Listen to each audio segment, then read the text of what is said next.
ladies and gentlemen, welcome to your favorite tech news, Chaya with Tech with Call me Shazam. Yes, കുറേ നാൾക്ക് ശേഷമാണ് വരണമെന്ന് എനിക്കറിയാം. പക്ഷേ അൺഫോർച്ചുനേറ്റ്ലി നമ്മളുടെ കയ്യിൽ ന്യൂസ് ഇല്ല. എനിക്ക് തോന്നുന്നു നമ്മുടെ ഇപ്പോഴത്തെ ഒരു അവസ്ഥ എന്ന് പറഞ്ഞാൽ ഇപ്പോൾ യൂട്യൂബ് തുറന്നു കഴിഞ്ഞാൽ ഇപ്പോൾ ഹേമ കമ്മിറ്റിയെ പറ്റിയും സിനിമാ ലോകത്തെ പറ്റിയും അതിനെയൊക്കെ പറ്റിയുള്ള ചർച്ച മാത്രം കാണാൻ ആൾക്കാർക്ക് താല്പര്യമുള്ളതുപോലെ ടെക് ഇൻഡസ്ട്രിയിലുള്ളവർക്ക് അത് മനസ്സിലായെന്ന് തോന്നുന്നു. അവർ ന്യൂസ് ഒന്നും ഇറക്കണില്ലേ. അപ്പം നമുക്ക് എന്തായാലും അത്യാവശ്യം കുറച്ച് ന്യൂസ് കയ്യിലുണ്ട്. ആ ന്യൂസ് പറയാമെന്നുള്ളൊരു ഐഡിയയിലാണ് ഞാൻ വന്നിരിക്കുന്നത്. എന്തായാലും വേറൊരു കോമഡി എന്ന് പറഞ്ഞാൽ കങ്കുവ എന്ന് പറഞ്ഞ സിനിമയുടെ റിലീസ് തള്ളി വെക്കാനുള്ള ചാൻസ് കൂടുതലാണ്. രജനീകാന്തിൻ്റെ പടം വളരെ റിലാക്സ് ചെയ്ത് വന്ന് പോട്ടെ എന്നുള്ളൊരിത് വെച്ചിട്ട് കങ്കുവ മിക്കവാറും മാറ്റി വയ്ക്കും. അതേപോലെ കൂലിയിൽ ചിലപ്പം അമീർ ഖാൻ ഉണ്ടാകും എന്നൊരു റൂമർ കേൾക്കുന്നുണ്ട്. ലോകേഷും അമീർ ഖാൻ്റെയും ഒരു ഹിന്ദിപ്പടം വരാനുള്ള ചാൻസ് ഉണ്ടെന്ന് കേൾക്കുന്നുണ്ട്. അതേപോലെ അജിത്തിൻ്റെയും പ്രശാന്ത് നീലിൻ്റെയും പടം ഒന്നും പറയണ്ട, റൂമേഴ്സിൻ്റെ കളിയുടെ അയ്യര് കളി. പിന്നെ നിങ്ങൾക്ക് എല്ലാവർക്കും അറിയാവുന്നതുപോലെ ലാലേട്ടനും സംഘവും അമ്മയിൽ നിന്നും അവരുടെ സ്ഥാനങ്ങൾ ഒഴിഞ്ഞിരിക്കുകയാണ്. ഇനിയിപ്പം ചോദിക്കുന്ന ചോദ്യത്തിനൊന്നും ഉത്തരം പറയണ്ടല്ലോ. Very good. ബിക്കോസ് ഞാൻ ഒരുപാട് എക്സ്പെക്റ്റ് ചെയ്തു. അതായത് നമ്മുടെ ലാലേട്ടനും മമ്മൂക്കായൊക്കെ ഇതിനെപ്പറ്റി എന്തെങ്കിലും ഒരു റെസ്പോൺസ് ചെയ്യുമെന്ന് എവിടെയോ പ്രതീക്ഷ ഉണ്ടായിരുന്നു. പക്ഷേ അതൊരു ഡിസപ്പോയിൻറ്റിങ് ആയിപ്പോയടെ. ബിക്കോസ് ഇത്രയും വർഷത്തെ ലെജൻഡറി ആയിട്ടുള്ള ആൾക്കാർ അവർ ഏകദേശം സെറ്റ് ചെയ്ത ഒരു ഇൻഡസ്ട്രി എത്രയോ കാലമായിട്ട്, അപ്പോൾ അവർക്ക് ഒരു എന്തോ പറയേണ്ടതായിരുന്നു എന്ന് എനിക്ക് എവിടെയൊക്കെ ഒരു ഫീലിംഗ്.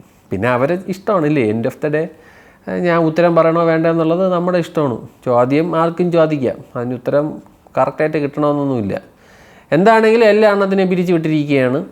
പിന്നെ എനിക്ക് പറയാനുള്ളത്, യൂട്യൂബിൽ ഇപ്പോൾ ആർക്കും ഒരു കോണ്ടൻറ്റും കാണണ്ട, എല്ലാവരും അതിൻ്റെ പുറകെയാണ്. സോ ഞാൻ എന്തിനാണ് ഈ ചായ വിത്തിട്ടൊക്കെ ഇടണതെന്ന് തന്നെ ഞാൻ ഇങ്ങനെ ആലോചിച്ചുകൊണ്ടിരിക്കുന്നത്. എന്താണെങ്കിലും നമുക്കിടണം. കുറേ നാളായി. പിന്നെ 2-3 പേര് ചോദിച്ചു ചായ വിത്തൊക്കെ എവിടെയാണ്. ആ 2-3 പേർക്ക് വേണ്ടിയിട്ടാണ് ഈ ഒരു വീഡിയോ ഇടുന്നത്. So let's begin guys. ആദ്യത്തെ ന്യൂസ്, ഗംഭീര news. Apple event September 9 iPhone 16 series with apple intelligence. Let it glow എന്നാണ് എഴുതിയിരിക്കുന്നത്. ഗ്ലോ എന്ന് പറഞ്ഞാൽ ആരും പേടിക്കേണ്ട, മറ്റേ സിറിയുടെ ഇതിൽ നിൽക്കുമ്പോൾ മറ്റേ ഫുൾ സ്ക്രീൻ ഗ്ലോ ചെയ്യൂലേ, അതിനെയാണ് അവർ ലെറ്റ് ഇറ്റ് ഗ്ലോ എന്ന് പറഞ്ഞേക്കണത്. പിന്നെ പുതിയ എയർപോഡ്സ് ഇറങ്ങാൻ സാധ്യതയുണ്ട്, പുതിയ വാച്ച് ഇറങ്ങാൻ സാധ്യതയുണ്ട് എന്നൊക്കെയാണ് കേൾക്കുന്നത്. എന്താണെങ്കിലും 9 നമുക്ക് കാണാം. 20 ആയിരിക്കും പ്രീ ബുക്കിംഗ് തുടങ്ങാൻ പോകുന്നത്. സെപ്റ്റംബർ ലാസ്റ്റ് വീക്ക് ആയിരിക്കും ഫോണ് എല്ലാവരുടെയും കയ്യിൽ വരാൻ പോകുന്നത്. എന്നിട്ടേ ഈ കൈ ഉണ്ടല്ലേ, ഈ കയ്യിൽ വരും എന്തായാലും, നമുക്ക് കാണാം. പിന്നെ ആപ്പിളിനെ പറ്റി പറയാൻ തന്നെയാണ്, ആപ്പിളിൻ്റെ മറ്റേ 5x ഒപ്റ്റിക്കൽ ഉണ്ടായിക്കൊണ്ടിരിക്കുന്നത്. അതായത് 5x മറ്റേ ടെലി ഫോട്ടോ സെൻസർ, അത് കഴിഞ്ഞ വർഷമൊക്കെ ഉണ്ടാക്കി കൊടുത്തത് LG ആണ്. ഈ വർഷവും അമ്മമാർ തന്നെയാണ് ഉണ്ടാക്കി കൊടുക്കുന്നത്. LGയുടെയാണ്. ഞാൻ സോണി എന്നാണ് വിചാരിച്ചുകൊണ്ടിരുന്നത്, അല്ല, LG ആണ് 5x ഒപ്റ്റിക്കൽ ആപ്പിളിന് കൊടുക്കുന്നത്. പിന്നെ മറ്റേ ബീറ്റ്സ് ഇല്ലേ, ആപ്പിളിൻ്റെ തന്നെ ബീറ്റ്സ് എന്ന് പറയണം, മറ്റേ ചെവിയിൽ വെക്കണം, മറ്റേ ഓവർ ദ ഹെഡ്, അതിൻ്റെ കിം കർദാഷിയൻ എഡീഷൻ വന്നിട്ടുണ്ട്. കിം കർദാഷിയൻ്റെ എന്തൊക്കെയോ ബ്രൗൺ കളറിൽ തന്നെ പല വേരിയേഷൻസിൻ്റെ ബ്രൗൺ. ആരാണിത് എനിക്കറിയില്ല. നിങ്ങൾക്ക് ഇഷ്ടം കിം കർദാഷിയൻ ഇഷ്ടമുള്ളവർക്ക് പോയി മേടിക്കാം. പിന്നെ നിങ്ങൾക്ക് എല്ലാവർക്കും അറിയാവുന്ന പോലെ OnePlus Buds Pro വന്നിരിക്കുകയാണ്. 11,000 രൂപയാണ് വില. കിട്ടില്ല സാധനം, അപ്ഡേറ്റ് ചെയ്യരുത്, അത്രേ ഉള്ളൂ. വേറെ ഒന്നും എനിക്ക് പറയാനില്ല. അപ്ഡേറ്റ് ചെയ്ത് കഴിഞ്ഞാൽ ഭയങ്കര ബേസ് ഹെവി ആവുന്നൊക്കെയാണ്. ഒരുപാട് അപ്ഡേറ്റ് ചെയ്തവരുടെ എക്സ്പീരിയൻസ് എന്ന് പറയുന്നത് നിന്ന നിപ്പിൽ ആ ഒരു ബാലൻസ്ഡ് ആയിട്ടുള്ള സൗണ്ട് സിഗ്നേച്ചറൊക്കെ പോയിട്ട് ഭയങ്കരമായിട്ട് സാംസങ് പോലെ ബേസ് ഹെവി ആവും എന്നാണ് പറയുന്നത്. അതുകൊണ്ട് ആരും അപ്ഡേറ്റ് ചെയ്യരുത്. മേടിക്കാം, പക്ഷേ കിട്ടില്ല സാധനം, അപ്ഡേറ്റ് ചെയ്യരുത്. നമ്മുടെ ഓല എന്ന് പറയുന്ന കമ്പനി പുതിയ 3 മറ്റേ EV ഇറക്കിയിട്ടുണ്ട്. ഒരുമാതിരി ബൈക്ക് പോലെ ഇരിക്കുന്ന EV ആണ്. ഭയങ്കരമാണ്, ലക്ഷക്കണക്കിന് ഒരു ടോപ്പ് എൻഡ് മോഡലിന് ലക്ഷം. പിന്നെ ഓലയെ പറ്റി ഭയങ്കര മോശം അഭിപ്രായമാണ് കേട്ടിട്ടുള്ളത്. ഭയങ്കര മോശ സർവീസാണെന്നൊക്കെയാണ് ഞാൻ കേട്ടിട്ടുള്ളത്. എന്തോ അവന്മാരെ ആപ്പ് വഴിയൊക്കെ എന്തിനൊക്കെയാണ് ബുക്കിംഗ് എടുക്കണം, കിട്ടാനായിട്ടൊക്കെ വെയിറ്റ് ചെയ്യണം, അങ്ങനെയൊക്കെ ഭയങ്കര സീനാണ്. എനിക്ക് വേണം ആ ഒരു ഇതൊക്കെ വെച്ച് നോക്കുമ്പോൾ ഈത്തർ തന്നെയാണ് എല്ലാവരും വിശ്വസിച്ചെടുക്കാനായിട്ട് പറ്റുന്ന ഒരു EV എന്നാണ് എനിക്ക് തോന്നുന്നത്. നിങ്ങളുടെ അഭിപ്രായം താഴെ വന്ന് പറയാട്ടോ. വാല ഊളയാണെന്നാണ് കേട്ടിട്ടുള്ളത്. അതാണ് മലയാളം. മോട്ടോ G45 എന്ന് പറഞ്ഞൊരു ഫോൺ ഇറങ്ങിയിരിക്കുകയാണ് ഗൈസ്. സ്നാപ്ഡ്രാഗൻ്റെ 6S Gen 3 ഒക്കെ വെച്ചിട്ട് ചിപ്സെറ്റൊക്കെ വെച്ചിരിക്കുന്ന സാധനമാണ്. അത് ഇറങ്ങിയിട്ടുണ്ട്. വേണ്ടവർക്ക് വേണമെങ്കിൽ പോയി മേടിച്ചു. എനിക്ക് അറിഞ്ഞൂടെ, ഞാനൊന്നും റിവ്യൂ ഒന്നും ചെയ്യാൻ പോകണില്ല. അങ്ങനെ റിയൽമി 320 വാട്ടിൻ്റെ ഫാസ്റ്റ് ചാർജിങ് ടെക്നോളജിയായി വന്നിരിക്കുകയാണ്. 9 മിനിറ്റ് കൊണ്ട് ഫുൾ ചാർജ്. 9 മിനിറ്റ് ഒരുപാട് പേര് ഇതിനെപ്പറ്റി പറയാറുണ്ട്, ഇങ്ങനെ ചാർജ് ചെയ്ത് കഴിഞ്ഞാൽ ബാറ്ററി പുകയും ബാറ്ററി തൊലയും എന്നൊക്കെ. 20 വാട്ടിൽ ചാർജ് ചെയ്യണ ആപ്പിൾ എന്തിനാണ്? നിങ്ങൾ ഈ ഫാസ്റ്റ് ചാർജിങ് മോശമെന്ന് പറയണടുത്താണ് ചോദിക്കണം.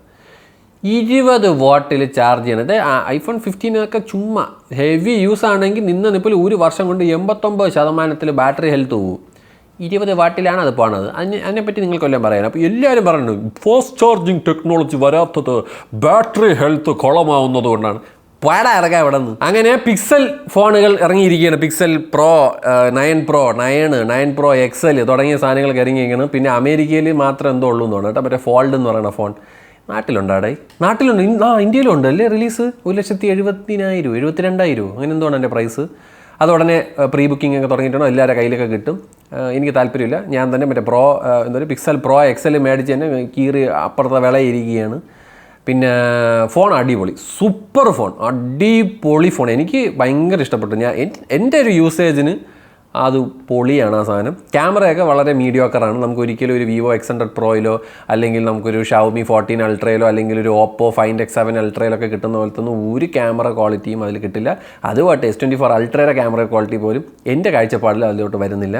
പിന്നെ അത്യാവശ്യം കളർ ആക്യുറേറ്റ് എന്നൊക്കെ പറഞ്ഞ് വെറുതെ പറഞ്ഞ് തള്ളിവിടാം. എന്തിനാണെങ്കിലും കിഡിലാം ഫോൺ. എനിക്ക് ഇഷ്ടപ്പെട്ട് സാധനം വന്നിട്ടുണ്ട്. ഇന്ത്യയിൽ കട്ട ഓവർ പ്രൈസാണ്. 1,30,000 1,09,000 അങ്ങനെയൊക്കെയാണ് പ്രൈസ് പോണത്. പ്രൈസ് കൂടി പോയടെ. എന്തായാലും കുഴപ്പം, ആരും വിഷമിക്കേണ്ട. സെയിൽ സമയത്ത് ഈ സാധനമൊക്കെ താഴെ ഇറങ്ങും, അപ്പോൾ പോയി മേടിക്കുക. ധൈര്യമായിട്ട് മേടിക്കാൻ പറ്റുന്ന ഒരു ഫോണാണെന്നാണ് എനിക്ക് യൂസ് ചെയ്തിട്ട് തോന്നുന്നത്. ബാക്കി നിങ്ങളെ ഇഷ്ടം. അതേപോലെ വെർട്ടു എന്ന് പറയുന്ന കമ്പനി ഒരു ഫ്ലിപ്പ് ഫോൺ അടയ്ക്കണം തുറക്കണ ഫോൺ ഇറങ്ങി. വെർട്ടുവൊക്കെ ഇപ്പോഴും ഉണ്ടെന്ന് ഞാൻ ഈ ഒരു ഫോണിൻ്റെ ഒരു ഫോട്ടോ കണ്ടപ്പോഴാണ് മനസ്സിലായത്. ആ കമ്പനി ഇവിടെ ഉണ്ട്. ദുബായിൽ ഷോറൂം ഉണ്ട് വെർട്ടുവിന്. ഒന്ന് അവിടെ പോയിട്ടൊന്ന് ചുരണ്ടി വാങ്ങണം ചേട്ടാ, എനിക്ക് ഷോറൂം ഒന്ന് കാണിച്ചു തരുമെന്ന് ചോദിച്ചിട്ട്. അമ്മേരും പെർമിഷൻ തരില്ല, പട്ടികളാണ്. മറ്റേ കോടിക്കണക്കിന് വില പറഞ്ഞ ഫോണില്ലേ, പണ്ട് നോക്കിയയുടെ ആയിരുന്നു ഈ വെർട്ടു എന്ന് പറഞ്ഞ സാധനം. പിന്നെ അതിൽ നിന്നൊക്കെ മാറി ഇപ്പോൾ അവരെന്തോ ആൻഡ്രോയിഡ് തന്നെ എന്താണ് കേട്ടോ, OS ആൻഡ്രോയിഡ്. പണ്ട് വെർട്ടു നോക്കിയായിരുന്നു. നോക്കിയ ഭയങ്കര ഇതായിരുന്നു, ലക്ഷക്കണക്കിന് വില പറഞ്ഞ ഫോൺ എന്നൊക്കെ പറഞ്ഞിട്ട്. മൊത്തം ഡയമണ്ട് മറ്റത് മറിച്ചത്. പിന്നെ മറ്റേ പ്രൈവറ്റ് ജെറ്റിൻ്റെ സെയിലൊക്കെ വരികയാണെങ്കിൽ നിങ്ങൾക്ക് ആദ്യം വിളിക്കും. നിങ്ങൾ ആദ്യം വിളിച്ചിട്ട് പറയും പ്രൈവറ്റ് ജെറ്റ് സെയിലിന് കിടപ്പുണ്ട്, ഏതോ വലിയ റെസ്റ്റോറൻറ്റിൽ റിസർവേഷൻ കിടപ്പുണ്ടെന്നൊക്കെ നിങ്ങൾക്ക് മെസ്സേജൊക്കെ വരും. അങ്ങനെയൊക്കെ കുറേ പ്രിവിലേജൊക്കെ ഉണ്ട് ആ സാധനത്തിന്. അപ്പോൾ അതിൻ്റെ ഫ്ലിപ്പ് ഫോൺ വന്നു കേട്ടോ. അങ്ങനെ സ്നാപ്ഡ്രാഗൺ 7S Gen 3 എന്ന് പറയുന്ന ഒരു ചിപ്സെറ്റ് ഇറങ്ങിയിരിക്കുകയാണ്. സത്യം പറഞ്ഞു കഴിഞ്ഞാൽ Realme 13 Pro Plusൽ ഈ ചിപ്സെറ്റ് വെച്ച് വേണമായിരുന്നു ഇറക്കേണ്ടിയിരുന്നത്. നല്ല ഒരു ചിപ്സെറ്റായിട്ടാണ് എനിക്ക് ഫീൽ ചെയ്തത്. അത്യാവശ്യം സ്പെക്ക് വൈസ് ഒക്കെ നോക്കുകയാണെങ്കിൽ കിടിലം തന്നെയാണ്. LPDDR5 റാമിൻ്റെ സപ്പോർട്ട് വരുന്നുണ്ട്. UFS 3.1ൻ്റെ സപ്പോർട്ട് വരുന്നുണ്ട്. Wi-Fi 6E USB 3.1 സപ്പോർട്ട് തുടങ്ങിയ സാധനങ്ങൾ വരുന്നുണ്ട്. പിന്നെ ഒരു പ്രൈം കോർ വന്ന് 2.5 GHz ക്ലോക്ക് ചെയ്തിരിക്കുന്നത്. കിഡിലൻ ചിപ്സെറ്റ്, 5G ചിപ്സെറ്റാണ്. ഗെയിമിങ്ങും അത്യാവശ്യം പെർഫോമൻസ് കൂട്ടിയൊക്കെ തന്നെയാണ്. അത് പ്രീവിയസ് ജനറേഷനെ വെച്ച് നോക്കുമ്പോൾ ഒരു പെർഫോമൻസ് ബൂസ്റ്റും കാര്യങ്ങളൊക്കെ വരുന്നുണ്ട്. കിടില ഒരു ചിപ്സെറ്റ് ഇറങ്ങിയിരിക്കുന്നു. ഉടനെ തന്നെ ഷൗമിയുടെ ഏതോ ഒരു ഫോണിൽ ഈ ചിപ്സെറ്റ് വെച്ച് സാധനം വരാൻ സാധ്യതയുണ്ട്, ഫോൺ വരാൻ സാധ്യതയുണ്ട്. നിങ്ങൾക്ക് എല്ലാവർക്കും അറിയാവുന്നത് ബ്ലാക്ക് മിത്ത് വൂക്കോങ് എന്ന് പറയുന്ന കളി 2.2 മില്യൺ ആൾക്കാരാണ് സ്റ്റീം എന്ന് പറയുന്ന ആ ഒരു സാധനത്തിൽ നിന്ന് ഈ സാധനം ഡൗൺലോഡ് ചെയ്തത്. 2.2 മില്യൺ. ജസ്റ്റ് ഗെയിമിംഗ് തുറന്ന് നോക്കിയാൽ മതി, എല്ലാം അത് ലൈവ് സ്ട്രീം ചെയ്യുന്നുണ്ട്. ഞാൻ സ്ട്രീം ചെയ്യാൻ വേണ്ടി ഇരുന്നതാണ്. എൻ്റെ കയ്യിൽ താണ്ട് ഈ മാക്ക് എന്ന് പറയുന്ന മാക്രിയാണ് ഇരിക്കുന്നത്. അതെന്നെ ചതിച്ച്. PS5 ഉണ്ടെങ്കിൽ പോലും ഈ വൃത്തികെട്ട ഹോട്ടൽ അപ്പാർട്ട്മെൻറ്റിൻ്റെ ഇൻ്റർനെറ്റ് അതിലോട്ട് കണക്റ്റ് ആവില്ല. അങ്ങനെ അതും എന്നെ ചതിച്ച്. അതുകൊണ്ട് ഞാൻ സ്ട്രീം ചെയ്തില്ലടേ. ഇല്ലെങ്കിൽ ഞാൻ ചെയ്തേനെ. ഞാൻ പടപടാന്ന് മരിക്കണൊക്കെ നിങ്ങൾക്ക് കാണാമായിരുന്നു ലൈവായി. ഇനി പാട്ട് സാരമില്ല, എപ്പോഴെങ്കിലും കളി കിട്ടുകയാണെങ്കിൽ ഞാൻ സ്ട്രീം ചെയ്യാടെ. അപ്പോഴത്തേക്ക് എല്ലാവർക്കും എൻഡിങ്ങും ബിഗിനിങ്ങും ഒക്കെ കണ്ട് മടുത്ത് കാണും. എന്നിട്ടാണെങ്കിലും വന്ന് കാണേണ്ടവർക്ക് കാണാൻ കേട്ടോ. അതേപോലെ 2025 ഷൗമി ബട്ടൺ ഇല്ലാത്ത ഫോണുകൾ ഇറക്കാൻ പോകുന്നു എന്ന് പറയുന്നുണ്ട്. ചിലപ്പോൾ ഇത് വോയിസ് കമാൻഡിൽ വർക്ക് ചെയ്യുന്ന ഫോണായിരിക്കാം, ചിലപ്പോൾ മറ്റേ കപ്പാസിറ്റീവ് ടച്ച് വെച്ചിട്ട് വരുന്ന ഫോണായിരിക്കാം, അതല്ലെങ്കിൽ എന്തായാലും ബട്ടൺ ഇല്ലാത്ത ഫോൺ വരുമെന്നാണ് പറയുന്നത്. അതേപോലെ ഈ 2025 പകുതിയൊക്കെ ആകുമ്പോൾ തന്നെ ഷൗമി അവരുടെ സ്വന്തം ചിപ്സെറ്റ് ഇറക്കുമെന്നും പറയുന്നുണ്ട്. അതായത് ആപ്പിൾ സിലിക്കണൊക്കെ പോലെ മറ്റേ 14 ബയോണിക് അതൊക്കെ പോലെ, അല്ലെങ്കിൽ എച്ചിനോസ് ഒക്കെ പോലെ ഷൗമിയുടെ എച്ചിനോസ് വരുന്നു ഗൈസ്. പക്ഷേ ഈ എച്ചിനോസിന് ഒരു പ്രത്യേകതയുണ്ട്. TSMC ആണ് ഈ ചിപ്സെറ്റ് ഉണ്ടാക്കി കൊടുക്കുക. അതുകൊണ്ട് വലിയ മോശം വരില്ല, നല്ല കാര്യം. പിന്നെ പിക്സൽ അറിയാലോ, അടുത്ത വർഷം TSMC ആണ്. സെറ്റായിരിക്കും. ഓൾറെഡി ഫോൺ സെറ്റായി, അടുത്ത വർഷം പൊളിയായിരിക്കും, പൊളി. അതേപോലെ പിക്സൽ നിങ്ങൾക്ക് എല്ലാവർക്കും അറിയുന്ന പോലെ വന്ന സമയത്ത് നമുക്ക് ആൻഡ്രോയിഡ് 14 വെച്ചാണ് വന്നത്. പക്ഷേ ഒക്ടോബർ ആകുമ്പോൾ എല്ലാ പിക്സൽ 9 സീരീസിലും ആൻഡ്രോയിഡ് 15 വരുന്നതായിരിക്കും, പുതിയ അപ്ഡേറ്റ് വരുന്നതായിരിക്കും. ഒറ്റയടിക്ക് എല്ലാത്തിലും വരും. നമ്മുടെ ആപ്പിൾ പോലെ തന്നെയാണ്. അതൊക്കെ തന്നെയാണ് ആ ഒരു ഫോണിൻ്റെ പ്രത്യേകതയും. ആൾക്കാർ ഒരു പ്രത്യേകത ചോദിച്ചു കഴിഞ്ഞാൽ അതാണ് പ്രത്യേകത. ബാക്കിയുള്ളവർക്ക് പോലെ മറ്റേ ഇവർക്കപ്പുറത്ത് എന്നല്ല, ഒറ്റയടിക്കാണ് പിക്സൽ 9 സീരീസിലുള്ള എല്ലാത്തിനെ ഉള്ള സന്തോഷമായിട്ട് ആൻഡ്രോയിഡ് 15 വരും. അതേപോലെ പിക്സൽ 9 എന്ന് പറഞ്ഞ ഫോണിൻ്റെ ലീക്ക് ഇമേജ് വന്നു. ഓൾറെഡി ഇന്ത്യയുടെ കോമഡി ഇത്. ഈ സാധനമില്ലേ, എടാ ഇങ്ങി വാ, ഈ അണ്ണനെ കണ്ട, ഇതാണ് പിക്സൽ 8. ഈ പിക്സൽ 8 ഇതാണ്ട് ഇവിടെ ഒരു ഇതുണ്ട്, ഇങ്ങനത്തെ ഒരു ബാറ് പോലെ. ആ ബാറില്ല, അമ്മമാർ അതിനെ മാറ്റി. അതാണ് ഈ വർഷത്തെ ഡിസൈൻ ഇതിൽ വരുന്നത്. പിന്നെ ഫ്ലാറ്റ് സ്ക്രീനാണ്. ഇതും അത്യാവശ്യം ഫ്ലാറ്റ് തന്നെ, അതിട്ട് ഫ്ലാറ്റ് ആയിട്ടുള്ള ഡിസ്പ്ലേ. എന്താ പടമൊക്കെ വന്നിട്ടുണ്ട്, ഇതാണ്. കണ്ടിട്ടുണ്ടെങ്കിൽ അത്ര തന്നെ, വേറൊന്നുമില്ല. അതേപോലെ റിയൽമി നാർസോ 70 ടർബോ. അൾട്രാ എന്നാണ് വായി പറഞ്ഞത്. റിയൽമി നാർസോ 70 ടർബോ എന്ന് പറഞ്ഞ ഒരു ഫോണിൻ്റെ പടം വന്നിട്ടുണ്ട്. ഇത് ഉടനെ തന്നെ ഇന്ത്യയിൽ വരുന്നതായിരിക്കും. പടം ഇതാണ്, മഞ്ഞ കളർ.